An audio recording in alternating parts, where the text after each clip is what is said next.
আলহামদুলিল্লাহ, মহান আল্লাহ তাআলা দরবারে লক্ষ কোটি শুকরিয়া যে মহান আল্লাহ তাআলা আমাদেরকে গত জুম্মার নামাজ শেষ করার পরে দীর্ঘ এক সপ্তাহ পর আবারও আল্লাহ তাআলার হুকুম পবিত্র জুম্মার নামাজ মসজিদে এসে আদায় করার তৌফিক দান করেছেন। এই জন্য সকলে বলি আলহামদুলিল্লাহ।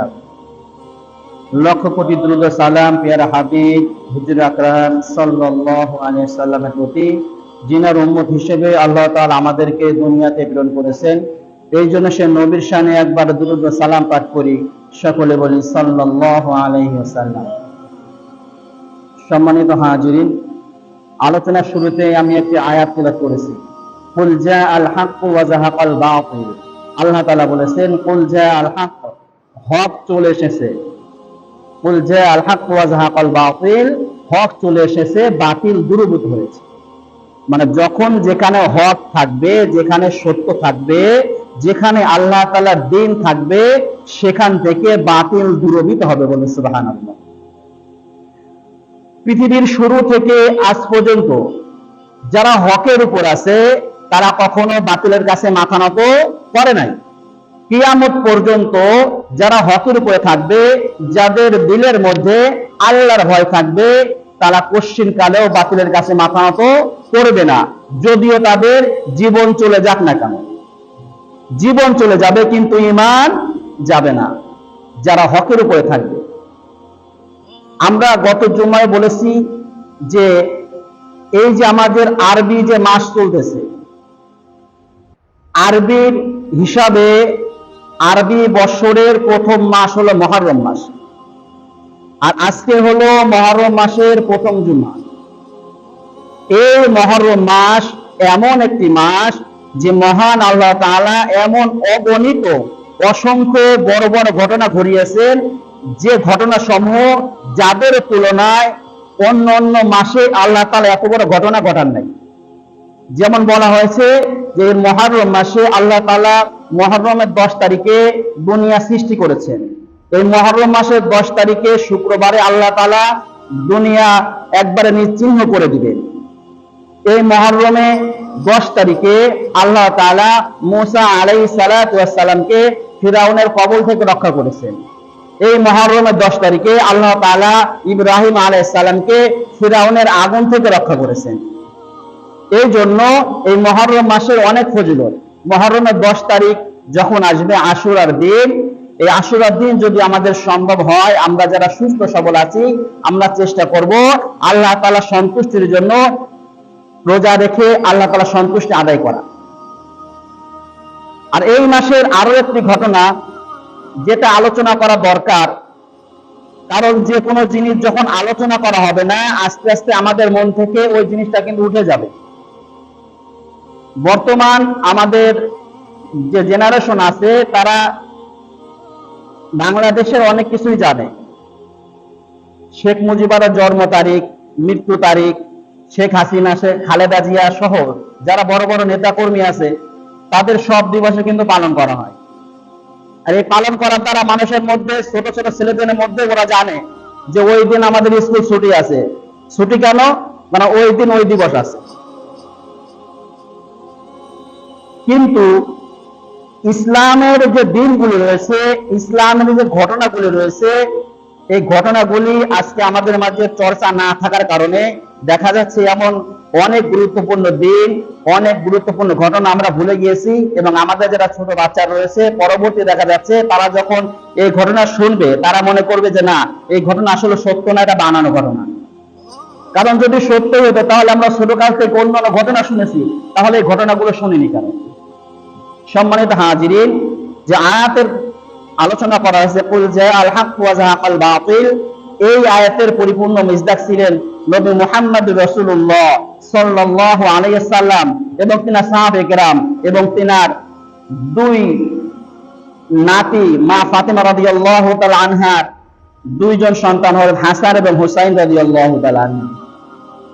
এই মুহররম মাসের 10 তারিখে কারবালার ময়দানে হযরত হুসাইন রাদিয়াল্লাহু তাআলা আনহুকে ইয়েজিদ বাহিনী শহীদ করে দিয়েছেন। শুধুমাত্র ইয়েজিদের কাছে হুসাইন রাদিয়াল্লাহু তাআলা আনহু হাত দিয়ে বায়াত গ্রহণ করে নাই, ইয়াজিদের দাসত্ব গ্রহণ করে নাই। ইয়াজিদের দাসত্ব গ্রহণ না করার কারণে ইয়াজিদ বাহিনী হুসাইন রাদিয়াল্লাহু তাআলা আনহুকে কল্লা কেটে দ্বিখণ্ডিত করে দিয়েছে। এই ঘটনার সূত্রপাত নবী করিম সাল্লাল্লাহু আলাইহি ওয়াসাল্লাম যখন জীবিত ছিলেন, তখন নবী করিম সাল্লাল্লাহু আলাইহি ওয়াসাল্লাম বলে গিয়েছিলেন যে হযরত হুসাইন রাদিয়াল্লাহু তাআলা আনহু কারবালার প্রান্তরে শহীদ হবেন। সম্মানিত হাজিরিন, নবী করিম সাল্লাল্লাহু আলাইহি ওয়াসাল্লাম ইন্তেকাল গ্রহণ করেছেন। ইসলামের চার খলিফা হযরত ওমর, হযরত আবু বকর, হযরত আলী, হযরত ওসমান রাদিয়াল্লাহু তাআলা আনহু ইন্তেকাল করেছেন। হুসাইন রাদিয়াল্লাহু তাআলা আনহুর মা ফাতিমা জোহরা রাদিয়াল্লাহু তাআলা আনহা তিনি ইন্তেকাল করেছেন। ইতিমধ্যে হযরত হুসাইন রাদিয়াল্লাহু তাআলা আনহুর ভাই ইমাম হাসান রাদিয়াল্লাহু তাআলা আনহুকে বিষ দিয়ে হত্যা করা হয়েছে। হুসাইন রাদিয়াল্লাহু তাআলা আনহু যখন একা, এদিকে ইয়াজিদ যে রয়েছে, এই ইয়াজিদ ছিল হযরত মুআবিয়া রাদিয়াল্লাহু তাআলা আনহু, একজন সাহাবী ছিলেন মুআবিয়া রাদিয়াল্লাহু তাআলা আনহু। এই মুআবিয়া রাদিয়াল্লাহু তাআলা আনহুর ছেলে ছিল ইয়াজিদ। এই ইয়াজিদ প্রথম অবস্থায় খুব ভালো ছিল, ইসলামের পক্ষে যুদ্ধও করেছে।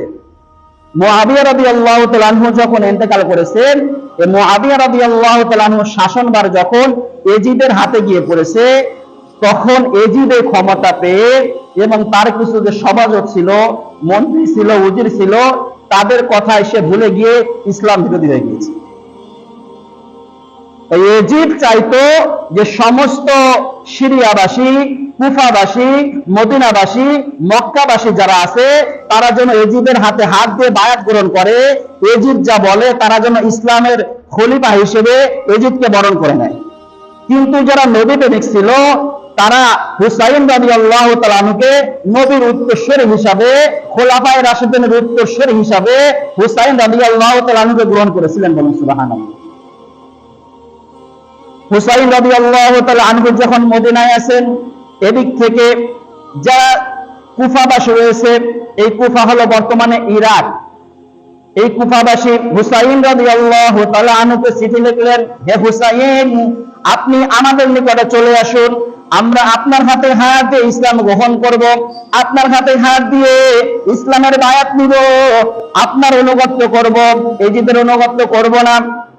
হযরত হুসাইন রাদিয়াল্লাহু তাআলা আনহুর কাছে যখন একাধারে অনেক চিঠি আসতে লাগলো, হযরত হুসাইন রাদিয়াল্লাহু তাআলা আনহু তখনকার সময় যে সমস্ত সাহাবে کرام জীবিত ছিলেন তাদেরকে ডাকলেন, ডাক দিয়ে পরামর্শ করলেন যে কুফাবাসী তো আমার হাতে হাত দিয়ে ইসলাম গ্রহণ করতে চাচ্ছে, আমার হাতে হাত দিয়ে বায়াত হতে চাচ্ছে, আমার অনুগত্য করতে চাচ্ছে, তারা তো ইয়াজিদের অনুসরণ করবে না, এটা আপনার মতামত কি?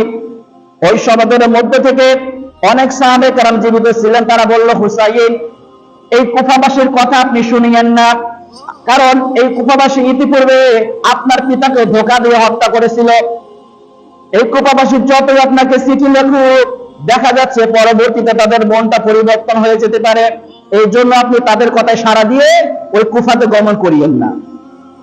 সম্মানিত হাজিরিন, হুসাইন রাদিয়াল্লাহু তাআলা আনহু এই ঘটনা যাচাইয়ের জন্য যে আসলে কুফাবাসী হুসাইনের অনুগত্য করবে কিনা, ইসলামের পথে আসবে কিনা, ইয়াজিদের বিরোধী হবে কিনা, এই কথা চিন্তা করে তিনার চাচাতো ভাই হযরতে মুসলিম রাহমাতুল্লাহি আলাইহি তিনাকে পাঠালেন এই ঘটনার সত্যতা যাচাই করার জন্য।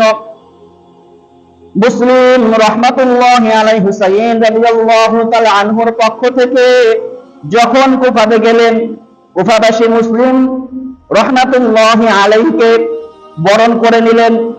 তারা মুসলিম রাহমাতুল্লাহি আলাইহিকে অনেক আদর যত্ন করলেন এবং বললেন, হে মুসলিম, তুমি হুসাইনকে চিঠি লেখো যে আমরা তিনার হাতে হাত দেওয়ার জন্য প্রস্তুত আছি এবং তার বিপরীত কোনো কিছু হবে না। সম্মানিত হাজিরিন, মুসলিম রাহমাতুল্লাহি আলাইহি কুফাবাসীদের এই আন্তরিকতা, ভালোবাসা দেখে হযরত হুসাইন রাদিয়াল্লাহু তাআলা আনহুকে চিঠি লিখে দিলেন যে হুসাইন, আপনি কুফাতে চলে আসুন, কোনো ভয় নাই, কুফাবাসী আপনার হাতে হাত দিয়ে বায়াত হওয়ার জন্য অধিক আগ্রহ নিয়ে বসে আছে। বলুন সুবহানাল্লাহ। সম্মানিত হাজিরিন, মুসলিম রাহমাতুল্লাহি আলাইহি যখন হুসাইন রাদিয়াল্লাহু তাআলা আনহুকে চিঠি লিখে দিলেন। চিঠি যখন হুসাইন রাদিয়াল্লাহু তাআলার কাছে পৌঁছালেন, হুসাইন রাদিয়াল্লাহু তাআলা আনহু মুসলিম রাহমাতুল্লাহি আলাইহির চিঠি পেয়ে তিনার পরিবার পরিজনরা রয়েছে, স্ত্রী, সন্তান, ছেলে মেয়ে এবং হাসান রাদিয়াল্লাহু তাআলা আনহুর যারা ছেলে মেয়ে রয়েছে তাদেরকে নিয়ে অল্প কয়েকজন সফর সঙ্গী নিয়ে তিনি কুফার দিকে রওনা হয়ে গেলেন। তার উদ্দেশ্য ছিল কি, যে কুফাবাসী দাওয়াত দিয়েছে, তারা ইসলাম গ্রহণ করবে, আমার হাতে হাত দিয়ে বায়াত নিবে, এই জন্য তিনি কুফার দিকে রওনা হয়ে গেলেন। কিন্তু এদিকে এজিদ যখন খবর পেল যে মুসলিম নামে একজনকে হুসাইন পাঠিয়েছে কুফার মধ্যে, আর হুসাইনও কুফার দিকে চলে এসেছে, অগ্রসর হয়ে গিয়েছে, তখন ওই এজিদ একজনকে পাঠালেন, যাও ওই কুফায় যে ঘোষণা করে দাও, যারা হুসাইনের হাতে হাত দিয়ে বায়াত গ্রহণ করবে তাদেরকে হত্যা করে দেওয়া হবে, যারা হুসাইনের অনুগত্য করবে তাদেরকে হত্যা করে দেওয়া হবে, আর যারা এজিদের অনুসরণ করবে, এজিদের হাতে হাত দিয়ে বায়াত হবে, এজিদের দাসত্ব যারা গ্রহণ করবে তাদেরকে মুক্ত করে দেওয়া হবে, তাদেরকে সকল প্রকার সুযোগ সুবিধা প্রদান করা হবে। কারণ কুফাবাসী এজিদের এই ধমকি শুনে যে না, যদি আমাদেরকে হত্যা করে দেয়, এজিদের এই ধমকি শুনে তারা ওখান থেকে পালায়ন করলো। তারা চিন্তা করলো যে না, হুসাইনের হাতে হাত দিয়ে এজিদের হাতে মরার দরকার কি, হুসাইনের হাতে হাত দিয়ে বাঁচার দরকার নাই, এজিদের অনুগত্যই গ্রহণ করে নাও। হযরত হুসাইন রাদিয়াল্লাহু তাআলা আনহু যখন এই কুফার প্রায় দ্বার প্রান্তে চলে এসেছে, ওই এজিদের সৈন্যরা ওই মুসলিম রাহমাতুল্লাহি আলাইহিকে খুঁজে বের করলেন, বের করে তাকে হত্যা করে দিলেন। কিন্তু এদিকে হুসাইন রাদিয়াল্লাহু তাআলা আনহু জানে না যে কুফায় আসলে কি ঘটতেছে। তিনি তো জানেন যে কুফার অবস্থা ভালো, এই জন্য তিনি কুফার দিকে রওনা হয়ে গিয়েছেন। কিন্তু যখন এই কারবালা প্রান্তরে হুসাইন রাদিয়াল্লাহু তাআলা আনহু আসলেন, তখন এজিদ বাহিনী চারিদিক থেকে ওই কারবালা প্রান্তকে ঘিরে ফেললো এবং হুসাইন রাদিয়াল্লাহু আনহুকে বলল, হুসাইন, তুমি কুফাবাসীর কাছে এসেছো, কুফাবাসী তোমার হাতে হাত দিয়ে বায়াত গ্রহণ করবে না, তোমার কাছে একটাই অপশন রয়েছে, যদি তুমি এজিদের অনুগত্য গ্রহণ করো, এজিদের হাতে হাত দিয়ে যদি বায়াত গ্রহণ করো তাহলে তোমাকে মুক্ত করা হবে, আর যদি তুমি এজিদের হাত দিয়ে বায়াত না গ্রহণ করো তাহলে তোমাকে এখানেই মেরে ফেলা হবে, তোমাকে ছাড়া হবে না। হযরত হুসাইন রাদিয়াল্লাহু তাআলা বললেন যে আমার ঈমানের শক্তি অনেক বড়, ওই এজিদ হলো ইসলাম বিরোধী, ওই এজিদের হাতে হাত দিয়ে আমি ইসলাম বিরোধী কোনো কাজ করব না, তার অনুগত্য করব না, যদিও আমার প্রাণ চলে যায় না কেন। সম্মানিত হাজিরিন, ওই এজিদ বাহিনী তাকে কয়েকদিন সময় দিলেন। হুসাইন রাদিয়াল্লাহু তাআলা আনহু তার পরিবার বর্গ যাদেরকে নিয়েছিলেন তাদের কাছে গিয়ে বললেন যে এজিদ বাহিনী তো আমার সামনে উপস্থিত, তারা আমাকে তাদের হাতে হাত দিয়ে বায়াত গ্রহণ করতে বলতেছে, কিন্তু আমি তো তাদের হাতে হাত দিয়ে বায়াত গ্রহণ করব না, এতে করে হয়তোবা আমি এখান থেকে জীবিত ফিরে যেতে পারবো না, কিন্তু তোমরা যারা আমার সফর সঙ্গী আছো তোমাদেরকে আজকে রাত সময় দিলাম, তোমরা যদি চাও তাহলে আমাকে ছেড়ে তোমরা আজকে রাত্রে পলায়ন করে যেতে পারো, তারা তোমাদেরকে পাকড়াও করবে না, তোমাদেরকে ধরবে না, তারা শুধু আমাকে ধরার জন্য এখানে এসেছে। সম্মানিত হাজিরিন, হুসাইন রাদিয়াল্লাহু তাআলা আনহু সহ তার পরিবার পরিজন এবং সফর সঙ্গী যখন রাতে ঘুমিয়ে পড়লেন, সকাল হওয়ার পরে হুসাইন রাদিয়াল্লাহু তাআলা আনহু যখন উঠলেন দেখলেন যে তাকে ছেড়ে কেউ যায় নাই। তিনি জিজ্ঞাসা করলেন, কি ব্যাপার? তোমাদেরকে বলা হলো যে তোমরা আজকে রাত্রে পলায়ন করে যেও, তোমাদের নিজের জীবনকে বাঁচানোর জন্য চলে যেও, তোমরা গেলে না কেন?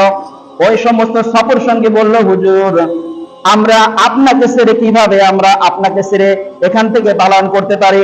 যদি আপনার জীবন এখানে চলে যায়, আপনার জীবন যাওয়ার পূর্বে আপনার জন্য, ইসলামের জন্য, নবীর ভালোবাসার জন্য আমরা আমাদের জীবনকে আগে দিয়ে দিব। বলুন সুবহানাল্লাহ। আমাদের জীবন দিয়ে দিব, কিন্তু আপনাকে ছেড়ে ওই ময়দান থেকে আমরা পলায়ন করব না। সম্মানিত হাজিরিন, হুসাইন রাদিয়াল্লাহু তাআলা আনহুকে ওই এজিদ বাহিনী হুসাইনকে পরাজিত করার জন্য চারপাশে এমন ব্র্যাকেট দিয়ে রাখলো যে হুসাইন যেন এই কারবালার ময়দান থেকে বাহিরে যেতে না পারে। তাদের খানা পিনা সমস্ত জিনিস বন্ধ করিয়ে দেওয়া হলো। তারা যে খাবার এনেছিল ওই খাবারগুলো শেষ হয়ে গিয়েছে, তারা যে পানি এনেছিল সেই পানিও শেষ হয়ে গিয়েছে। কিন্তু ওই কারবালার পাশে হলো ফুরাত নদী, ওই ফুরাত নদী ইয়াজিদ বাহিনী বন্ধ করে রেখেছে যে হুসাইনের পরিবারের একটা সদস্য যেন ওই কারবালার পাশে যে ফুরাত নদী রয়েছে এই ফুরাত নদীর এক ফোঁটা পানির জন্য তাদের কাছে কোনোভাবে না পৌঁছায়, এর জন্য যত রকম ব্যবস্থা তারা করা দরকার সর্বরকম ব্যবস্থা তারা করে দিয়েছে। তাহলে তাদের মনে কি কঠোরতা বিরাজ করতেছিল, শয়তান তাদের উপরে কিভাবে বিস্তার লাভ করতেছিল, যে নবী যাকে ভালোবেসেছেন, নবী মুহাম্মদ রাসূলুল্লাহ সাল্লাল্লাহু আলাইহি সাল্লাম যে হুসাইনের জন্য পাগল ছিলেন, যারা নবীর আওলাদ, যাদেরকে নবী করিম সাল্লাল্লাহু আলাইহি সাল্লাম বলেছেন যে যদি তোমরা আমার আওলাদকে ভালোবাসো তাহলে মনে করবে যে তোমরা আমাকেই ভালোবাসো, বলুন সুবহানাল্লাহ। তাহলে তারা কি করলো, ওই পানিও বন্ধ করে দিল।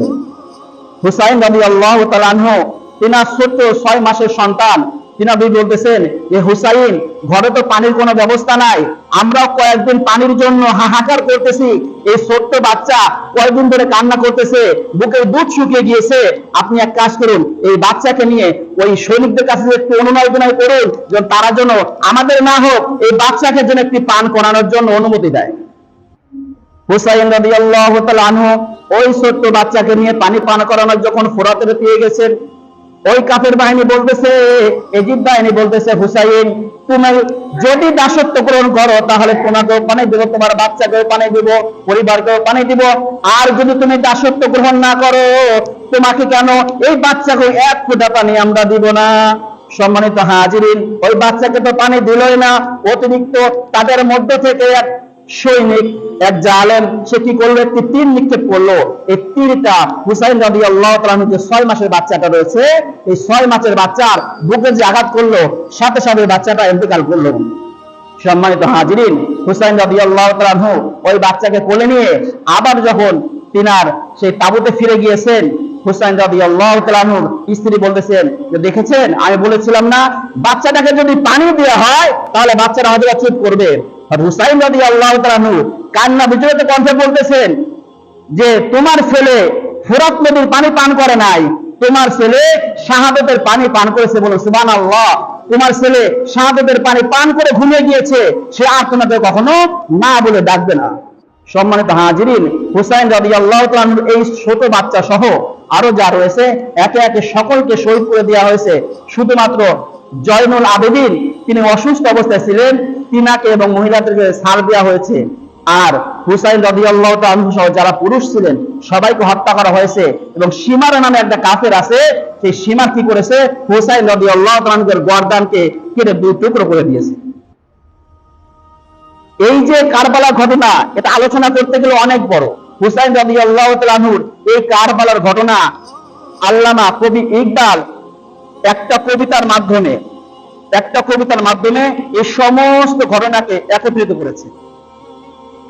কবি ইকবাল বলেছেন যে মুঝে কো সওয়ালো মুসাফির না সমঝো मैं आया नहीं हो बुलाया गया हो, मैं आया नहीं हो बुलाया गया हो।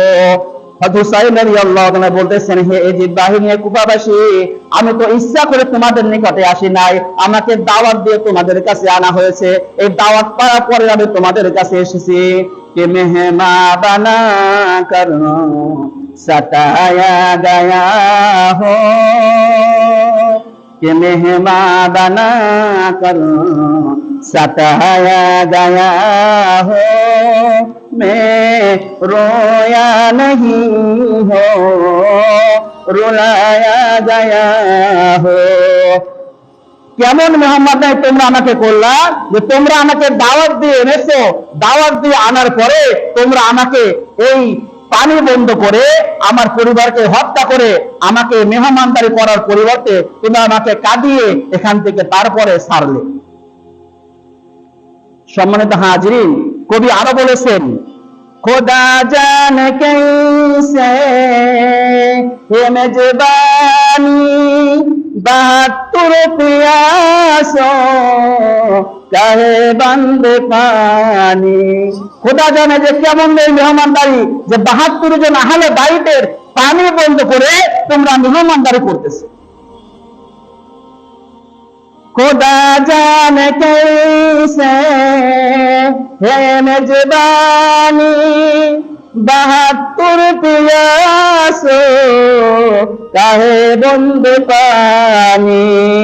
मुकद्दर में हो, मुकद्दर में हो हौज कौसर का पीना। मैं प्यासा नहीं हो पिलाया गया हो, मैं प्यासा नहीं हो पिलाया गया हो। কবির বাদশাহ হুসাইন রাদিয়াল্লাহু আনহু বলতেছেন যে আমি তো পিপাসার্ত ছিলাম না, তোমরা আমাকে এখানে ডেকে এনে তারপরে পিপাসার্ত করেছো পানি বন্ধ রেখে। झुका था जो सर गाहे खुदा ने वही सर कलम गया करबला में। झुका था जो सर गाहे खुदा ने वही सर कलम গায়া কারবালা মে। কবি বলতেছেন যে ছেলেটা শুধুমাত্র আল্লাহ তাআলার জন্যই যুক্ত, যে ছেলেটা শুধুমাত্র আল্লাহ তাআলার সিজদাতে অবনত থাকতো, সেই ছেলেকে, সেই গর্দানকে আজ তোমরা কারবালার ময়দানে শহীদ করে দিলে। शहादत की मंजिल पिलाया गया हो, शहादत की मंजिल को पाया है मैंने। मैं मुर्दा नहीं हो जिलाया गया हो, मैं मुर्दा नहीं हो जिलाया गया हो। আমি তো মৃত ছিলাম না, কিন্তু তোমরা আমাকে দাওয়াত দিয়ে আনলে, আমাকে পিপাসার্ত করলে, আমার পরিবারকে হত্যা করলে, আমাকে তোমরা মৃত্যু না ছিলাম তারপরে তোমরা আমাকে মৃত্যুবরণ করিয়ে দিলে। সম্মানিত হাজিরিন, হুসাইন রাদিয়াল্লাহু তাআলা আনহুর পরিবার সমস্তকে শহীদ করে জয়নুল আবেদিনকে বন্দী করে ওই ইয়াজিদ বাহিনী ওই কারবালা প্রান্তরে ইয়াজিদের দরবারে চলে গিয়েছে। ইয়াজিদের দরবারে যাওয়ার পথে যখন রাত হয়ে গিয়েছে, ওই ইয়াজিদ বাহিনী হুসাইন রাদিয়াল্লাহু তাআলা আনহু মাথাটা নিয়ে গিয়েছে যে ইয়াজিদকে দেখাবে, দেখেন আপনার অনুগত করে নাই, তারপরেও হুসাইনের মাথাটা আমরা নিয়ে এসেছি তার আপনার বিরোধিতা করার কারণে। সম্মানিত হাজিরিন, প্রতিমধ্যে তারা যখন রাত হয়ে গেল তখন তারা একটা বিশাল বড় মন্দিরের ওখানে থামলেন। থামার পরে চিন্তা করতেছে যে হুসাইনের মস্তক, হুসাইনের মাথা আমরা নিয়ে যাচ্ছি, যদি রাত্রেবেলা হুসাইনের মাথা চুরি হয়ে যায় তাহলে ইয়াজিদের কাছে আমরা কি জবাব দিব। এই জন্য ওই মন্দিরের যে পুরোহিত রয়েছে ওই পুরোহিতকে বললেন যে মন্দির খুলে দাও, মন্দিরের এমন কোন স্থান যদি থাকে যেখানে এই মস্তকটা রাখা যায় সেই জায়গাটা আমাদেরকে দেখিয়ে দাও, আমরা এই মস্তকটা সেখানে রাখবো। সম্মানিত হাজিরিন, ওই পুরোহিত একটি জায়গা দেখিয়ে দিলেন মন্দিরের মধ্যে। ওই ইয়াজিদ বাহিনী হুসাইন রাদিয়াল্লাহু তাআলা আনহুর কাটা মস্তক ওই মন্দিরের ওই গোপন স্থানে রেখে দিলেন। রেখে দেওয়ার পরে রাত্রে যখন সবাই ঘুমিয়েছে, হঠাৎ করে ওই যে পুরোহিত আছে ওই পুরোহিতের যখন ঘুম ভেঙে গিয়েছে, ওই পুরোহিত দেখলেন যে হুসাইন রাদিয়াল্লাহু তাআলা আনহুর মস্তক যেখানে রয়েছে সেখান থেকে হুসাইন রাদিয়াল্লাহু তাআলা মস্তক থেকে নূরের আলো ছড়িয়ে পড়তেছে। বলুন সুবহানাল্লাহ। নূরের আলো ছড়িয়ে পড়তেছে। ওই পুরোহিত এই কাহিনী দেখে হুসাইন রাদিয়াল্লাহু তাআলা আনহুর ওই মুস্তক মোবারক দেখে চুমু খেলেন এবং ওই অবস্থায় ইসলাম গ্রহণ করলেন। সম্মানিত হাজিরিন, যখন সকাল হলো আবার ইয়াজিদ বাহিনী হুসাইন রাদিয়াল্লাহু তাআলা আনহুর মস্তক নিয়ে চলে গেলেন ইয়াজিদের কাছে।